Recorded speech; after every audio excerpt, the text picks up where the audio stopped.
Hello there, one and all, and welcome to Slapendipity, Hobos of Happy Slappy Town. I am Eric, who you may call Eric, and with me is Gibby, who you may call Devon. Hello, everyone. I have a question for Eric, Okay. as opposed to a question for the audience. The audience, you're not allowed to answer this question. Only Eric can answer this question. Dang. I think they can answer it when they see this. Put it down below. Or in your mind. But tell me your question. Okay, so when I'm like, hey, think of a dog. Do you think of like Okay. a specific dog or like the idea of a dog? What do you think about dog wise? Um Can you? Okay, ready? I'm gonna close my eyes. I'll enter my mind's eye. Mm-hmm. Say it again. The whole question. When I say dog, what do you think of? Um, Probably just a random dog I saw recently. Okay, I have like a stock photo of like a little golden retriever puppy running through a meadow that I think of. Hmm. I know that when someone says apple, you think of green apple, which is No, I absurd. think of a red apple. Oh, we've converted you? Um, nah, no. I mean, yeah. I don't know. Hmm. I just can't get past the propaganda, I suppose. In the way that you see a stock photo of a dog running through the meadows Mm-hmm. of a young golden retriever, I just get the red apple with a little leaf at the stem. Okay, so there's a lot of conversations online, which then translate to conversations in real life, where people are like, when you think of something, do you think of a picture or an abstract representation or a specific object? Is there a background? But that's not what I want to talk about. That's just a way to introduce the conversation. I want to ask you, not how you think, but what do you think of when I broaden the scope of the topic? So I just asked, what kind of apple do you think of when I say apple, right? Right. What do you think of when I say fruit? Um, well, it was the same apple, and then it was the what was it? Fruit of the Loom logo, where Mm-hmm. it's like the I used to know the word for it with the Cornucopia. yeah, the big basket and the just fruit laying around. Can you like close your eyes and like picture those individual fruits? Like, oh, there's a grape, there's a Yeah, melon. there's yeah. Okay, so for me, it's like specifically, it's like an apple, a banana, and a strawberry when I think fruit, and they're just kind of Mm. like floating in a void. Like, oh yes, fruits.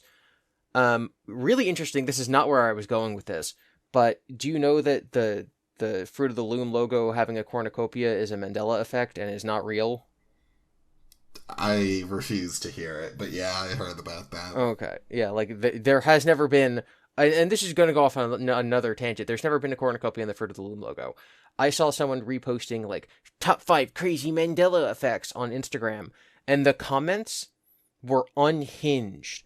There is a legitimate conspiracy, actually, among like multiple comments that I skimmed through, where people think that the logo did have a cornucopia and that when the company was asked, like on Twitter, hey, did your logo ever have a cornucopia? That they lied and said no so that people would continue talking about it. That they have since covered up any history of their logo having a cornucopia.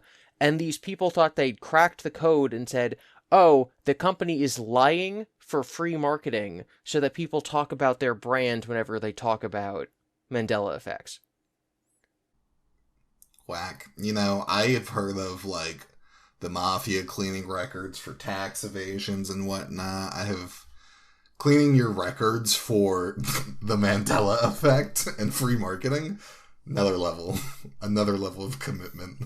Yeah, and I just like I don't know where this idea comes from because some people were like this is such an overt case of marketing. I'm like, what are you talking about, bro? The Mandela effect already is this really, I hate to use this word, but kind of cringe method of coping with the fact that human memory is extremely fallible, where people are like, no, bro, I didn't just misremember a small detail about the Monopoly man having a monocle, because when I think of rich people, I think of someone with a monocle, even though he's never had one. I'm in a parallel universe. But yeah, coping and saying, the company is lying, actually, for money. I'm not wrong. That's just crazy to me. I would never have that much confidence. You know what that kind of reminds me of? What? In college or high school, I took a psych class, and it might be a little dated. I'm not a science man, so grain of salt. But they did a study on people to take like an impossible test. The point of it was like, yeah, maybe you could answer some of the questions, but overall, you're not getting a perfect score. This is like a super hard test. And they just gave it to like people from the Western Hemisphere and Eastern Hemisphere. Western countries versus Eastern countries, essentially. And they found that like Westerners, so you would take this test, get your results back, and the people were measuring how the test takers responded to, like, basically failing this test.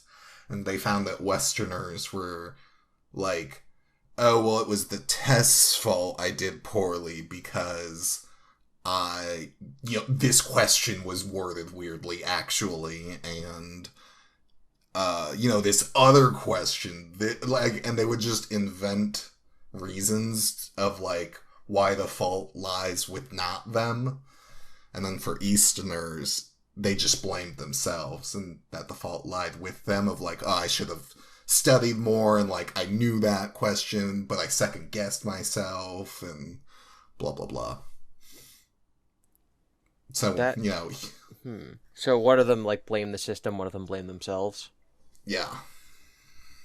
A half-remembered thing that I learned in sociology class was the teacher gave out this, not like an essay or something. She just kind of like stood in front of the classroom and talked. And it was a scenario where like a cruise ship crashes on an island, and they find a lifeboat, and only 5 people can get off the island. And she lists the sex and the age of all the people who are stranded. There's like, let's say 15 people. And she says 5 of these people can get off the island. Which 5 get off? The 70-year-old man, the 13-year-old girl, the whatever, like, who are we picking to get off the island? Mm-hmm. And you're supposed to, like, on your piece of paper, make a list of the 5 people who leave and the 5 people who stay. And then she went around and had people, like, read off who they were saving and who was staying on the island. And then most people had the exact same list. And then she's like, okay, why did you guys pick those people? And so, I'm thinking like, oh, it's a value question. Like, do we send the old man back home because he has a less chance of surviving on the island? Or do we send the child home because they have a lot of their life left to live and the old man's going to like die anyway, so who cares, right? Like, that's what I'm thinking. Mm-hmm. But that wasn't the point of the experiment. The point of the experiment... I was thinking what you were thinking. So, and I kind of like, I kind of told it wrong because, they're supposed to be like, okay, there's a 29-year-old man and a 25-year-old woman. There's a 14-year-old man and a 12 boy and a 12-year-old girl. There's a 60-year-old man and a 55-year-old woman and a 45-year-old man. And so, again, going down the list, it's very specific. And when the teacher heard all of her explanations and then, went to the front and like wrote down all the information, she was like, it's observed that Westerners will decide that it's like, basically we start pairing people off into couples. We'll be like, there's a 45-year-old man and a 50-year-old woman, so they're close enough in age that they can be a couple, so they can stay together. Whereas the single man who's 35 and there's no other women who are 35, he's going to get sent home because he won't have any friends and won't have a partner. And, there's the 14-year-old boy and the 12-year-old girl, so they can both stay. And there's there's a 70-year-old man and there's a 72-year-old woman, and so they can both stay. And so, like, those are the answers that the people in the class came up with. And she's like, the common thing that everyone decided to send home among the 5 people that everyone sent home is that they didn't have someone within their age range to be a couple with. So everyone decided to pair people up, and that was the greatest factor in determining who to go home or not. And then she told us this, and who knows if this is true, but she's like, when people in Asia do this test, they don't think about the pairing people up at all. They just think about, like, practical things, like the old people need to go home to get their medicine to live. And I'm like, wow, that's interesting, and probably, like, who knows if that's true, because I'm just being told this. And now I'm telling you guys something that I half remember from 14 years ago. Hooray! The cycle continues. The cycle does continue. Probably even gets worse over time. Props. Like, if you listen to this podcast and you start telling your buddy, like, yo, man, I was listening to this podcast and it turns out that Western people want to pair people up because they value not being lonely. And your buddy's like, what are you talking about? And you're like, don't worry. 2 hobos told me. I trust them. They're the most reliable sources I know. They've steered me wrong. Right after cryptic symbolism in my dreams, I trust the hobos of Happy Slappy Town. Anyway, the thing we've now prattled on about for 10 minutes that I was trying to get to, where I'm like, what do you think of when I ask this? What do you think when I ask this? The reason I'm bringing this up is because I was walking my dog the other day. And for whatever reason, I thought of the term animal, and I wondered what I imagine when someone just says the word animal, as opposed to any, like you know, when we think fruit, you just said you think the Fruit of the Loom logo. What do you think when you think animal? And what I ended up thinking surprised me, and I'm like, you know what, that is true, that is what I always think, but why? And so I want to get your answer. You tell me first. Alright, I have my eyes closed again. Alright, animals. That time there was nothing, but the time before when you were describing everything, I imagined a deer. Okay, so your platonic form of animal is a deer. Maybe, because nothing came up the time you asked it when my eyes were closed. Is it normal for it to be different each time? Like, no matter what, for me, if someone says dog, I think the same dog, no matter the context. If someone says animal, I think the same thing, no matter the context. I've never paid attention that much, but I think it does change for me. Interesting. So I found that when I just think of the general term animal, I think of a rhino. What? A rhinoceros. Why? I don't know. I think my theory is that because I don't think of rhinos in any other context, it is a good stand-in for just something that is an animal. It is an animal, but it is nothing else. And so it is a stand-in for a generic animal. So, do you think of the same rhino when someone says rhino? Yes. When... Standing in a field. Looking to the left. He's a good boy. Weird. Yeah, so I don't know. I was just like, why do I think rhino when I think animal? And I'm going back and I'm like, maybe because... Well, first of all, how weird is it that, like, rhinos exist, right? Because, like, you'd think that they should be covered in fur, or you think that they should be, like, scales, but, like, they're just not. Same thing with elephants, dude. Like, thinking, like, woolly mammoths have hair, but elephants don't. Like, that's crazy. Yeah, but no, rhinos are just weird. And it's like I only learned about them from, like, nature magazines or, like, the Animal Planet Discovery Channel and stuff. And I've never seen one in real life, and, like, maybe that's why it's so ethereal to me. It's like they exist, but, like, do they exist? Lols. It's, woolly mammoths had to survive the Ice Age, so that's why they have hair. Yeah, but, like, imagine... But you also...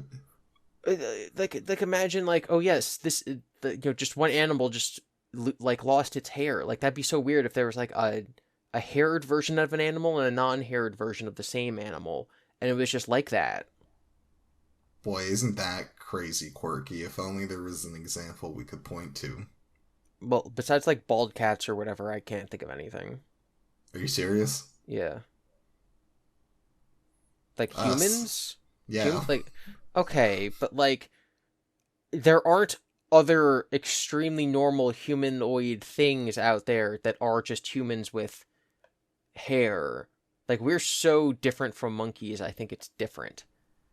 But I don't know, when I think elephant and when I think No. mammoth, I'm like, those are similar. I think they're similar on like a broad scale. I don't think they're similar on a detailed scale. But I'm, again, not a science person. Just because they're both like big and have tusks and, well, elephants have tusks, rhinoceroses have horns. And mammoths have tusks.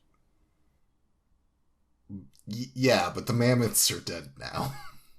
Prove it. Go outside. Prove You it, won't science, see man. anything. Exactly. No, it's I don't know. I don't know why I think these things when I'm walking my dog. But I do know that you have a story to tell. Well, first of all, I just want to go back to the scales and the thing for a second. Because you were like, rhinos either have to have scales or fur. Mm-hmm.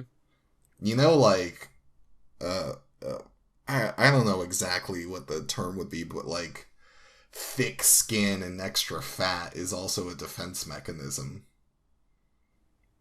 Like, Well, something like seals have, yeah, or like manatee, like those have a lot of blubber to keep them warm. right. I don't know if that's why rhinos are like that. Well, it's not to keep them warm, but as a defense mechanism. If you have just, like, an extra pound of skin on top of you and you get bitten, it's not gonna puncture anything. Your skin is absorbing it for you. As like a all-natural chainmail armor. So a Type vampire could not eat a rhino. I mean, I don't... They might be able to. They just gotta pierce the skin. I don't know that matchup. I mean, rhinos do get eaten sometimes, so I'm gonna say a vampire has a chance. Okay, They would so really need the element of surprise, which would not be hard with a rhino, though. They have terrible vision. Alright, so I'm probably the only person who's ever Googled this before. But I asked Google, could a vampire beat a rhino? AI overview response. No, a vampire would not be able to beat a rhino. Adult male rhinos can weigh between 1,800 and 2,500 kilograms, which is more than the average family car. Rhinos are known for their strength and formidable charge. That's a terrible answer. There's people asking about whether or not the Marvel character Rhino could beat Twilight vampires, which I guess is similar enough to my question. Though? I don't know how this possibly came up. Let's say the Rhino goes to attack Edward. Spider-Man was there to warn them of the attack, so the vampires have preparation time. Lols. What? Like what? Now do the vampires from Twilight win without prep time? Also, what are they prepping? I don't know, dude. Like, what? Like, why is this? Why is this a thing? Someone's pointing out that the Rhino was able to knock over the Hulk once, and they're like, he would destroy them. This was only in 2019. This isn't even from, like, when Twilight was popular. I was gonna say, it must have been like when Amazing Spider-Man came out, and it ended with the Rhino charging at that small child, and everyone went, oh my gosh, the Rhino is a character. People are like, some of the vampires have, like, telepathy and precognition, but, like, that's basically just the same strength that Spider-Man would have. Like, the Twilight vampires have, like, an equivalent to Spidey sense. and they can tell an opponent's weakness and strength just by looking at them, but Spider-Man would already know the Rhino's weakness and strength. And the Rhino's been able to beat Spider-Man before, therefore he should be able to beat them. I don't know why this conversation exists. I hope these people feel seen. This is from forums.spacebattles, Rhino Marvel Comics vs. Twilight Vampires in the debates section. Yeah. This is what the internet was made for. I'm glad this exists. Yeah. Bookmark. All right. So so tell me about your weekend. My weekend was pretty chill. What did you do? Anything fun, notable, exciting? Did you go anywhere? See anyone? Buy anything? I did. Did you convent anywhere? I may have convented all over the place and looked sus doing it. Where did you convent? Us. I convented in the New York Comic-Con of 2024 at the Javits Center. You went to the New York Comic Convention. You convented there. Wow. Back in the city. Yeah, tell me about New York Comic-Con. I've gone to the city so many times this year. No, Comic-Con was super cool. I think I was there in last year. I don't remember though. Possibly the year before. But I would like to imagine it was 2023. Okay. I don't know. What happened? But otherwise, I didn't go and, the last time I was at New York Comic Con specifically was 2015. Oh, wow. So, it's so big now. It's so massive. Which I think it's always been at the Javits Center, but it's just, denser, you know? I also remember there used to be, a food court, and now they just have food trucks set up. Oh, wow. They don't have the food court anymore? Not that I saw.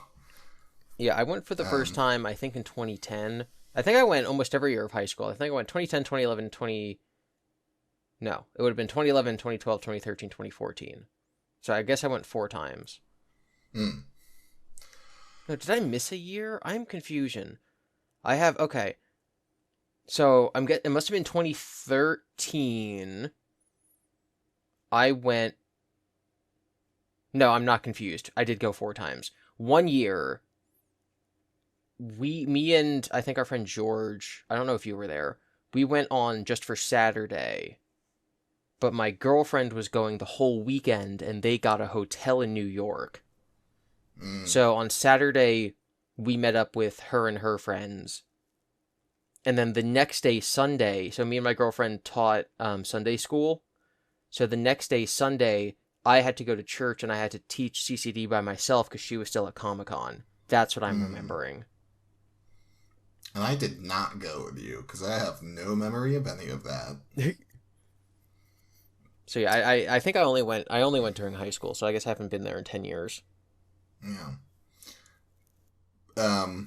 But it was super cool. I love going to conventions for mostly the artist alley and seeing people in cosplay and just geeking out.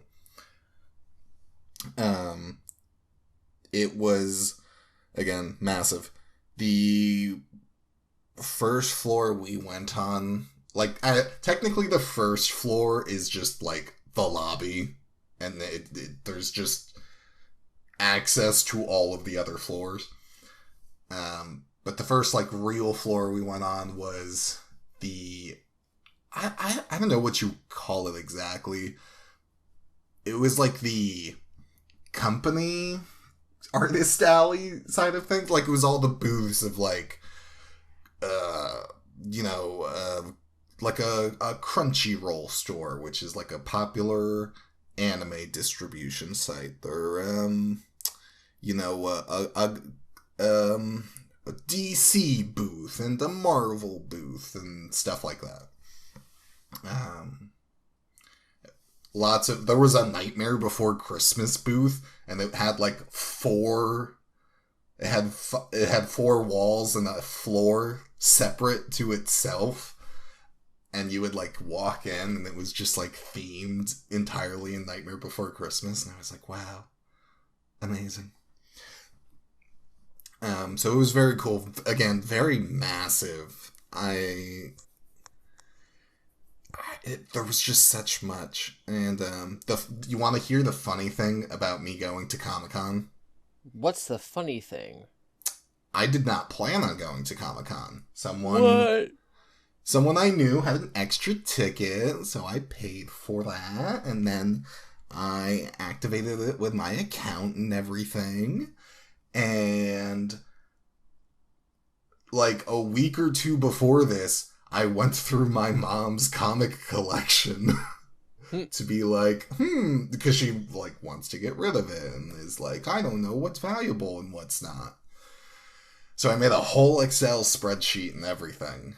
And I was like, after the fact, when I came back home, I was like, oh, I could have brought the comics there and like sold them to those people.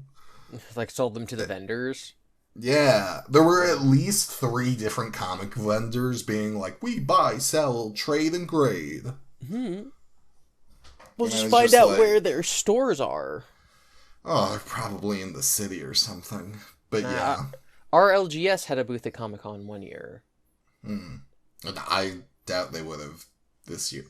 There were so many, like, big names. So, again, like, the floor we went on, the company artist alley, if you will, like, there was Webtoons, there was Crunchyroll, DC, Marvel, Dark Horse publications, Random Penguin, like, it was filled with, like, all of the names in, like, anime and Western comics, like, and that floor had a few, like, smaller scale businesses, but they were still, like those, you know, the comic companies of, like, buy, sell, trade, grade.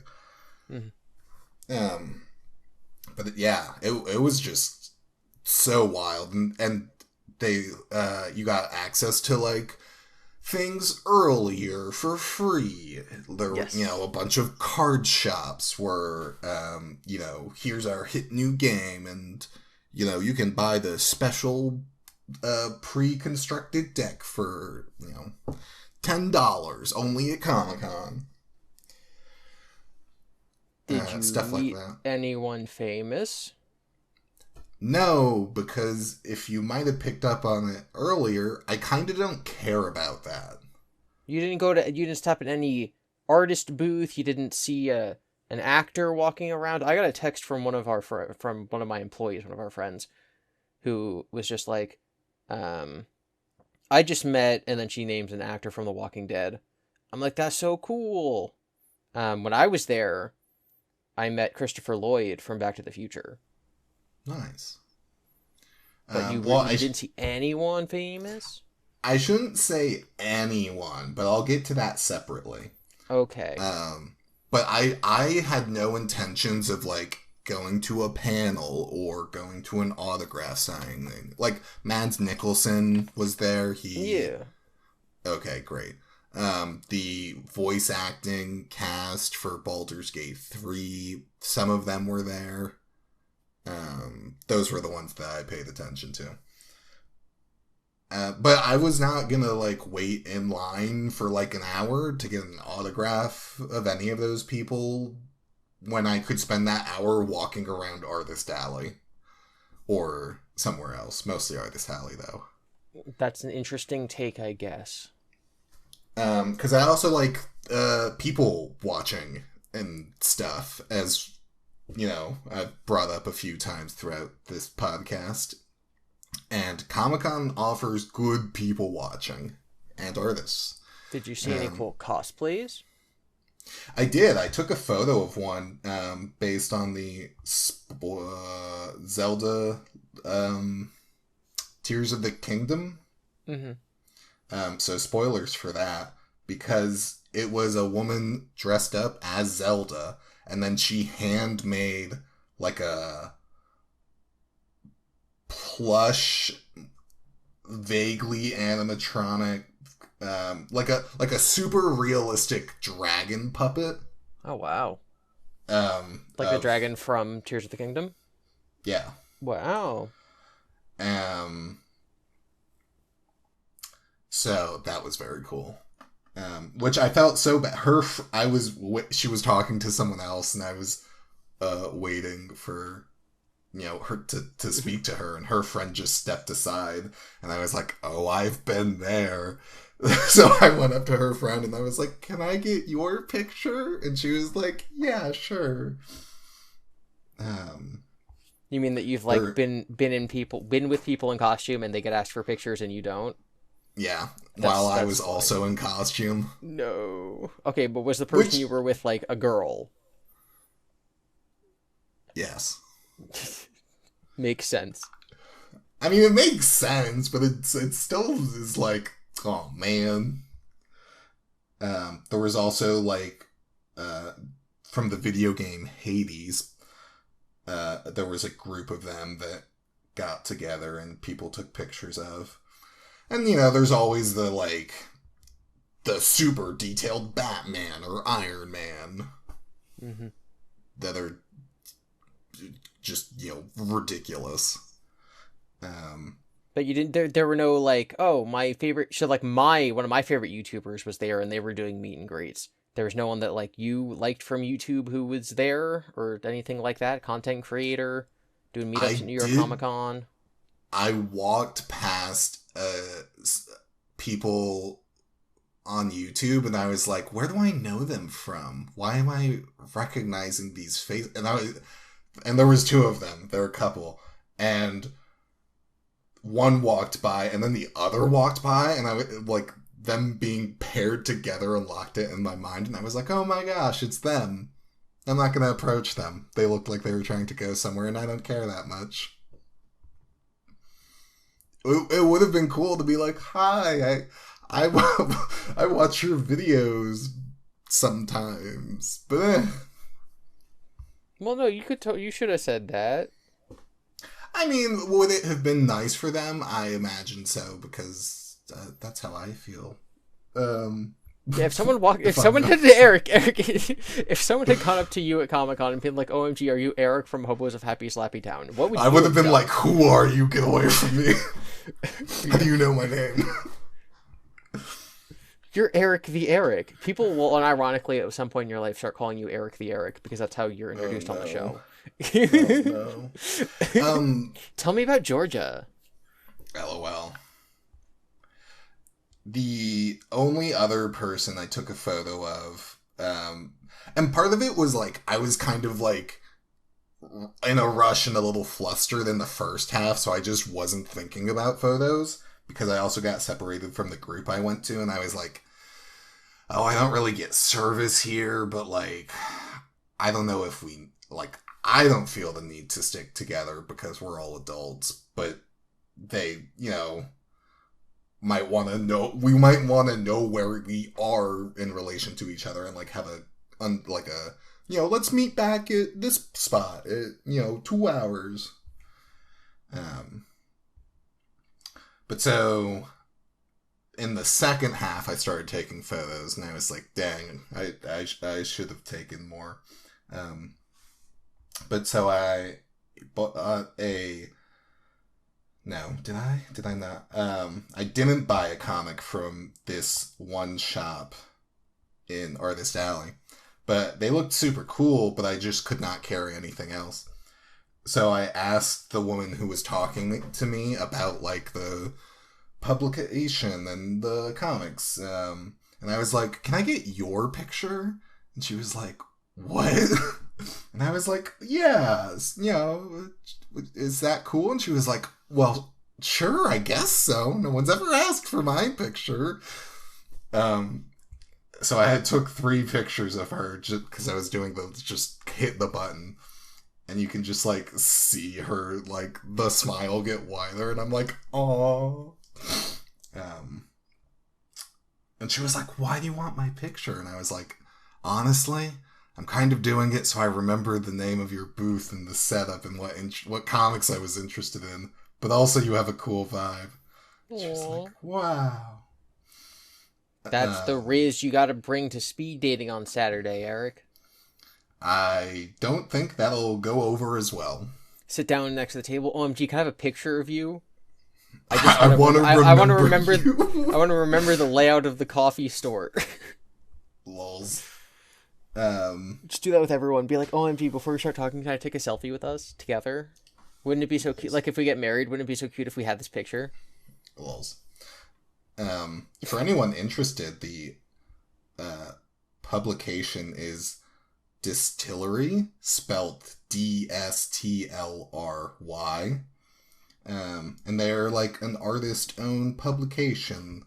So they like a bunch of artists got together and made their own little publication company, and they have some cool looking comics. But now in terms of famous people that I met, I was not, again, I want to walk around Artist Alley. I don't really care about signatures or meeting someone that much. I just don't have a vested interest in that stuff. Unless maybe it was very specific and I still had very strong feelings about things. Like if I was trying to think of an example, I can't. However, some of the people I met in Artist Alley back in 2015, it was a lot of like an indie scene, and like there were bigger names too, but like you just walked around and see who you found. This time around, I ran into so many people. I also didn't run into so many people.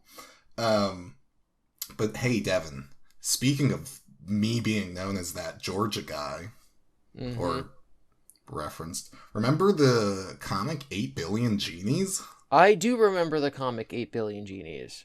It was made by Charles Soule and Ryan Brown. Those are names. And they were there. Did you meet them? I did. Well, so they had their own little booth set up. They were selling the hardcover version that I already had. And they were selling, like a secret, not secret, but like a 9th issue that, like, is basically a con exclusive. I think I tried looking to buy it online and had troubles finding it. But maybe you can now? I don't know. But they're also selling their new comic. What's their new comic called? I forgot. You forgot? I thought you were segueing into like, and we're going to support artists, so I'm going to tell you what it's called, and you guys should go out and buy it. You don't even remember. Listen.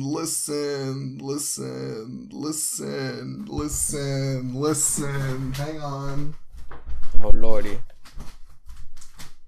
While he's gone, I just feel the need to point out, if you guys are ever in a situation like Eric was, where you already own a book, but now you're like at a convention or something and the artist is there selling that book, but it's signed or there's a doodle in it or whatever, you buy the signed copy and then you give your original copy to someone as a gift. That's what you're supposed to do.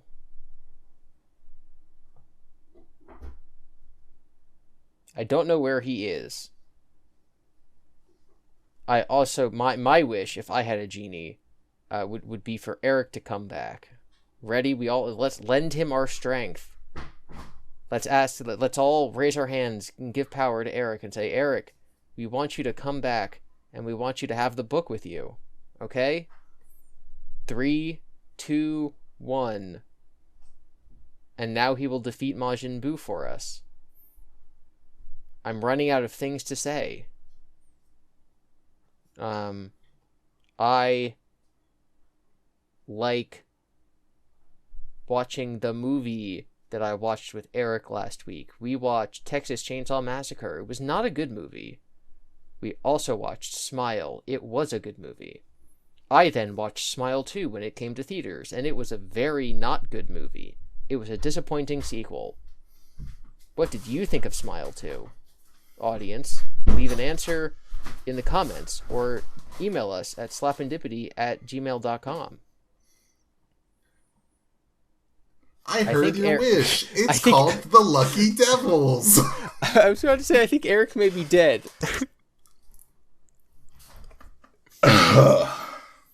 So the book is called Lucky Devil. Don't worry, no one will know. Editing magic is going to be wild.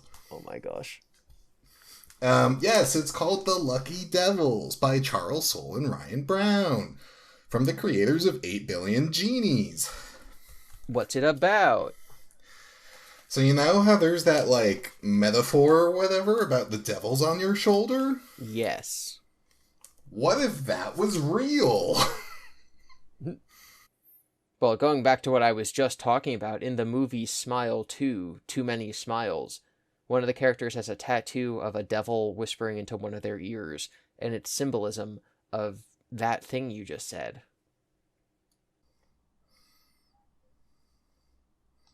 Wow.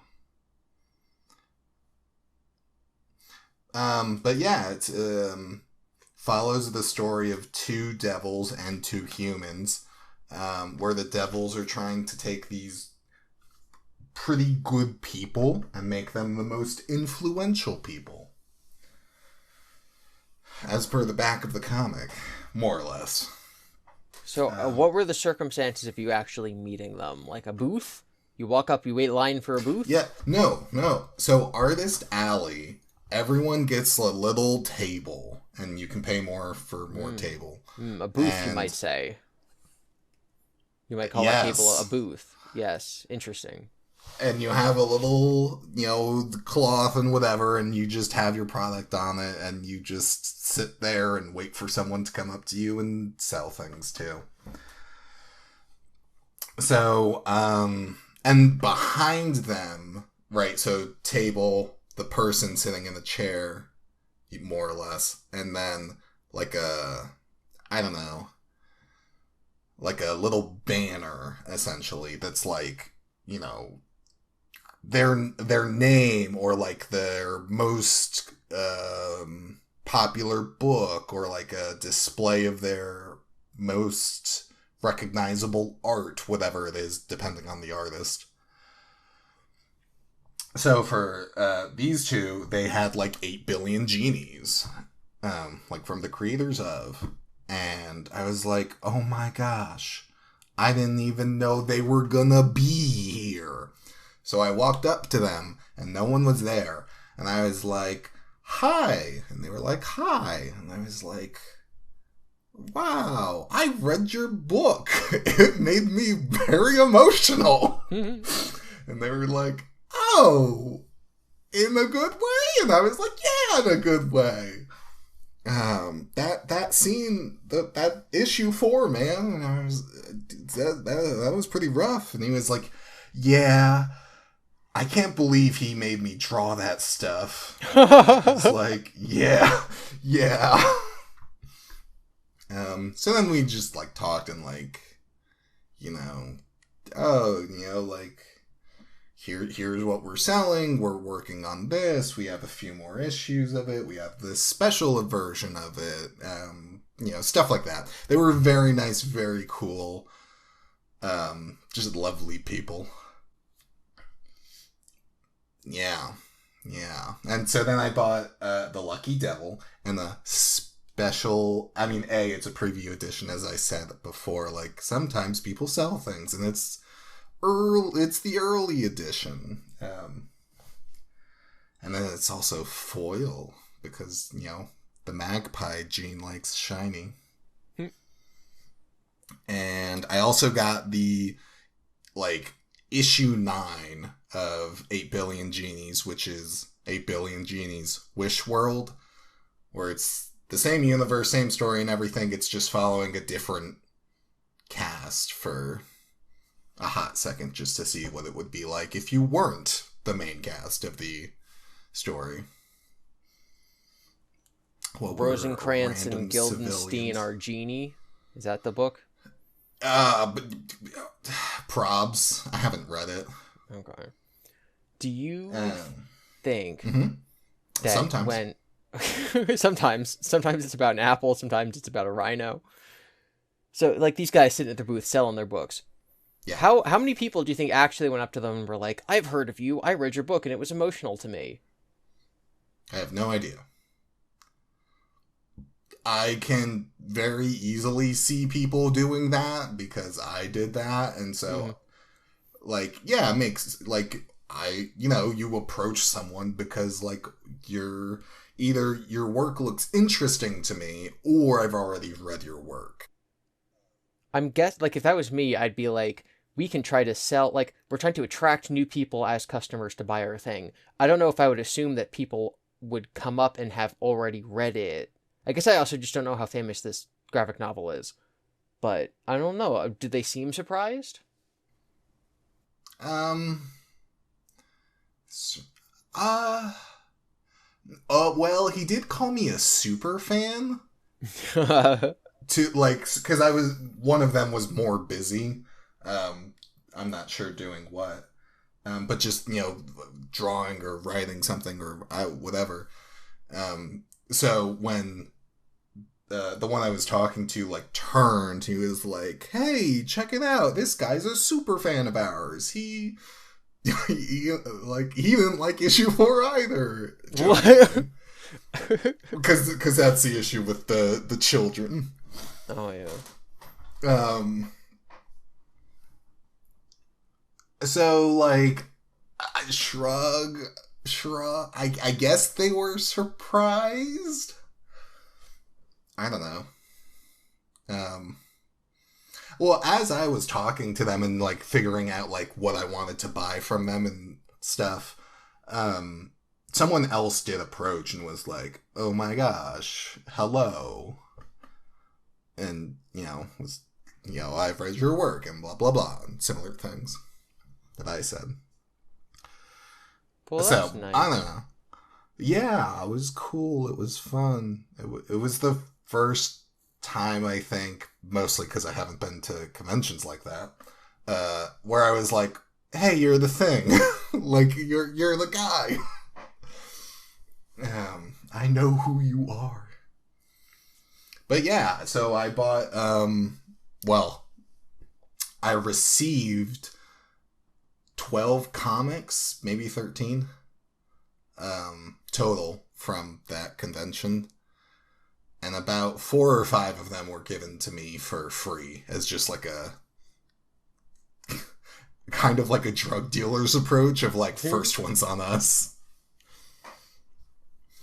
And the rest I bought. But it was cool. There was, I believe, Kami Garcia, who is the writer for the Teen Titans series graphic novels. She works with Gabriel Piccolo, which, if you Google it, I'm sure you will have just seen his art at some point. Gabriel Piccolo made a bunch of fan art for the Teen Titans, and he got super big to the point that DC was like, "Hey, do you want to work do you want to draw for us on the Teen Titans?" And he was like, "Yes, please." And Kami Garcia is the writer of those series. So that was also very cool. She's also, she has her own nonfiction series as well. And other fictions that she has written. So it was cool meeting her as well. And I was like, I've read your thing. Or some of it. It's still ongoing. So. Did you buy any exclusive merch or go to like a demo station to be like, be the first person to play this video game or the first person to watch this trailer? Did you do any of that stuff? No.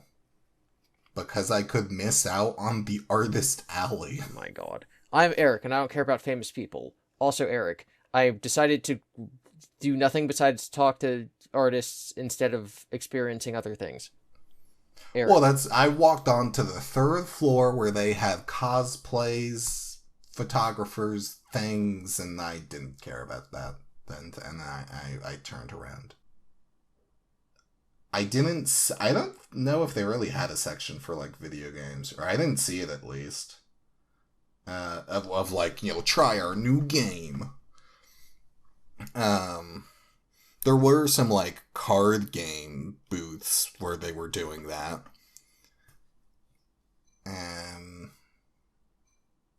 And there was, like, Viz Media booth, which is another anime publisher, as well as other things, I'm sure. Yes. Yeah, they do Dragon Ball. Yeah. So they're publishing a new manga called Kagurabachi, which I'm super pumped for, and it comes out like November 14th or 19th or something, but you could buy it now. And by the time that I saw that, it was sold out. And I was like, oh. Rip. But no, I wanted to walk around Artist Alley. I also, like, the scale of it is also massive. Yeah. I know I've said that so many times, but, like 4 houses worth, at least, just on this floor. And there's a lot of people in there. It's very dense. Yeah, it's like a massive warehouse. Yeah, it's or crazy. Or a convention center or something. They do be like that. I also only had, like, I don't know, 6 hours, 7 hours. Like, I don't think we got there until 11, and I had dinner reservations with the group I went, so we had to leave at 5:30. Okay, so you're only there for 6 hours or so? Roughly. Understandable.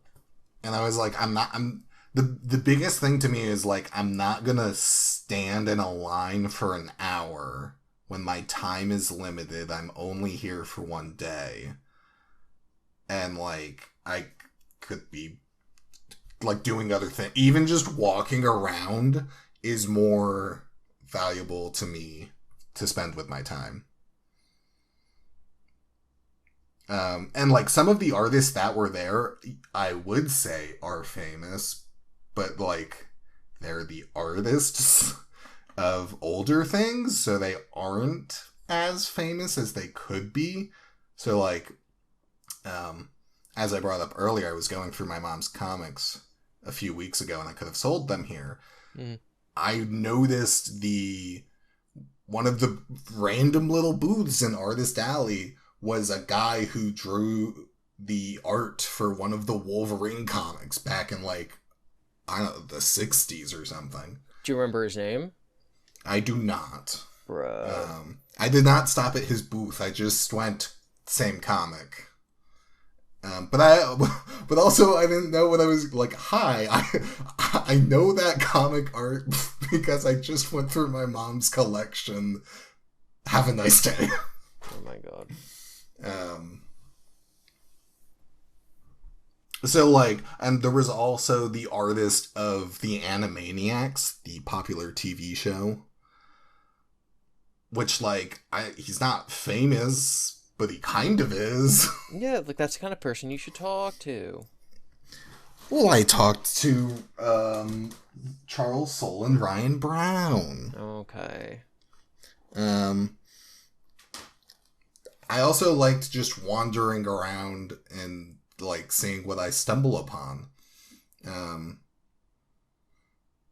Like, there was a lady who sold, I mean, she was the artist. Stephen King did a recent adaptation of Sleeping Beauty, and the name of the thing is Sleeping Beauties.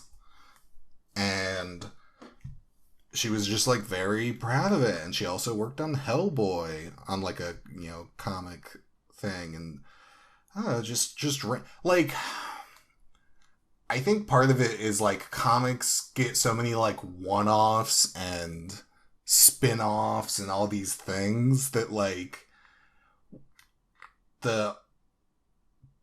it's harder to have the like writers and artists be as famous as they could be, because they have to be so good at their work or like become a one-hit wonder.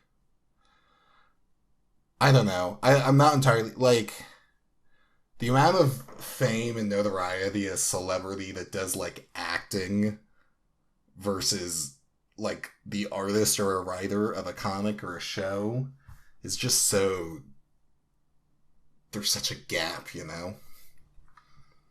About like the fame level? Like, do you think artists are like, underappreciated? Yeah. Like, you can go up to anyone and be like, oh, who's Scarlett Johansson? And they'll be like, she's Black Widow or La La Land. Not La La Land, the divorce one. Wait, oh no. Marriage Story. Oh. But if you're like, who's Kami Garcia? And you go, I don't know. I've never heard of this man in my entire life before. A woman. Oh, never mind. All right, so or perhaps maybe more relevant to you, like, oh, what's the artist of the guy who did the Animaniacs? Yeah, I would have gone to him. I would have talked to him. But I've been like, I like your show. Not at all. By that, there we go. That's part of my point. Tell me about dinner. Dinner was fine. We went to a Japanese barbecue place where you like grill the meat yourself, which you would hate. Yes, I would. But it was cool. It was fine and fun.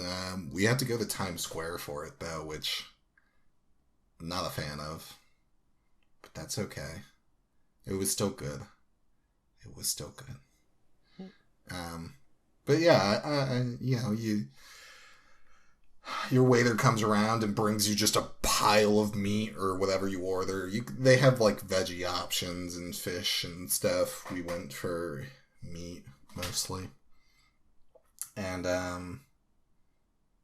yeah, I just grilled up some grub.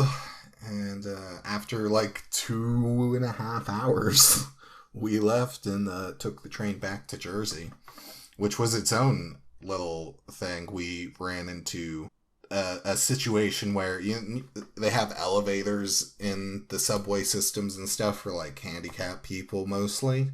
Technically anyone can use it, but each elevator is like, the elevator's use is primarily for handicapped people and so on and so forth. And there was this guy in a wheelchair who did not have legs. He was born without them, I would later find out. Mm-hmm. And people would just run past him as he would try to get into the elevator. And they would just pack it like sardines. Because we don't want to walk, I guess. So he... It was the most rude I've seen a group of New Yorkers ever. That's saying something. And he, and like the train was coming, right? And he was like, fine, I'll take the stairs. And he and his two friends turned around and he just hobbled down the stairs. Like he got out of the wheelchair. One of his friends held the wheelchair and carried it down, and he just, I didn't watch him do it. I didn't follow him as much as I kind of wanted to. We had our own people that need the elevator. But we would later sit in the same section of the train, and we were like, oh, you made it. And they were like, oh, you made it. And we chatted the whole train ride.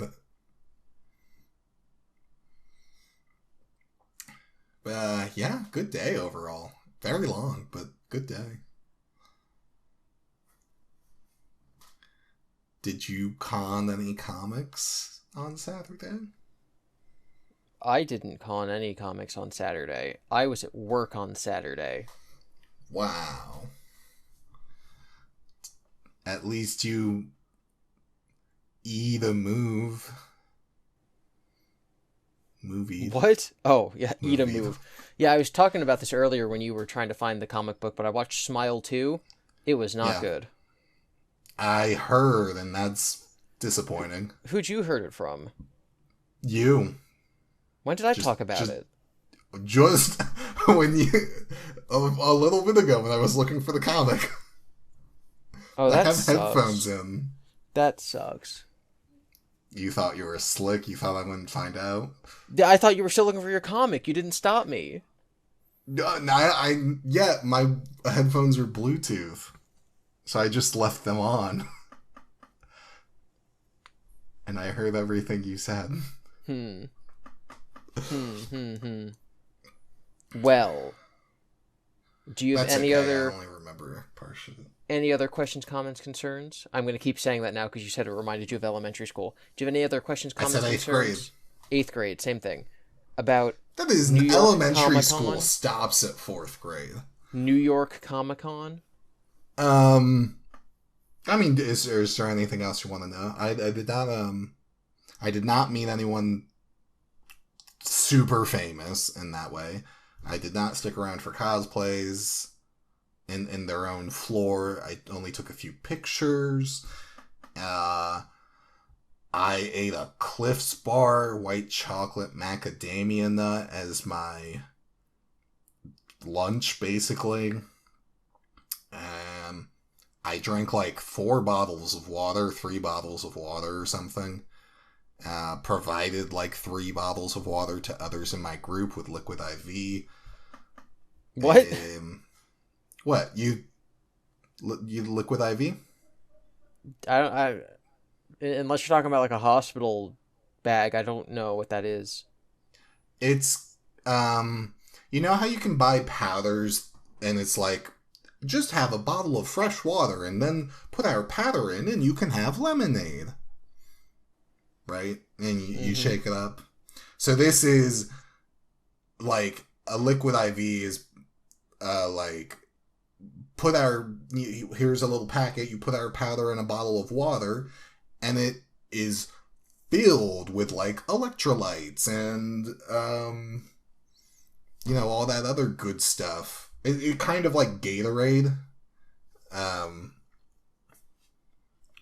But I bought the liquid IV packs because then we kept the option of having pure water versus salty water, essentially. But it just like reinvigorates you, you know? Are you looking it up?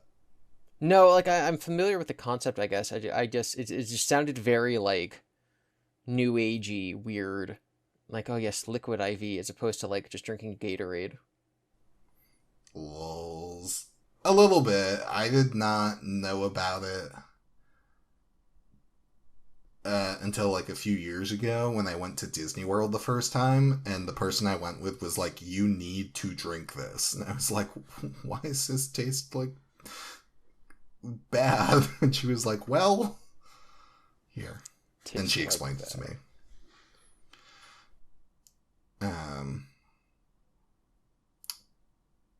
But yeah.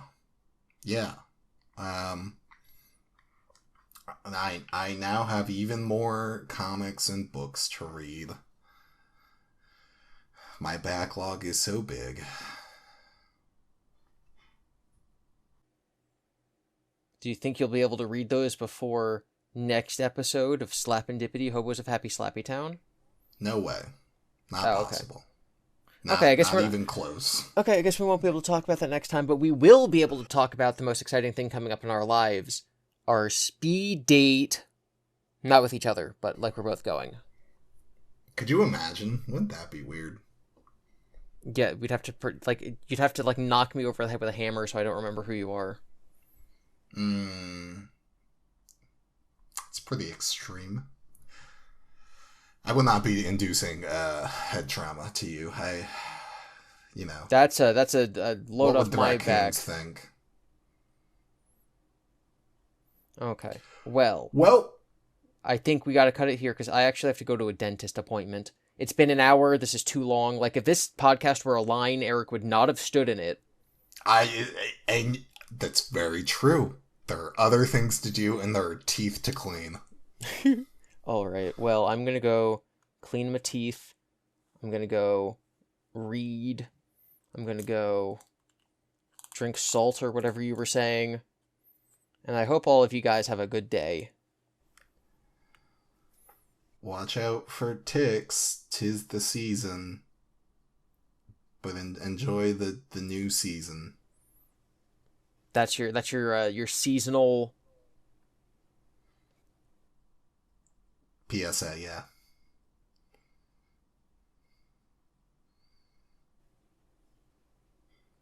Well, goodbye, everybody. I'm trying to think of the word. That's your seasonal. It's whatever Sophie emailed last time. Your seasonal tradition. Yes, your seasonal tradition. Looking out for ticks. Lols. Yeah, I guess so. Okay, bye. Bye.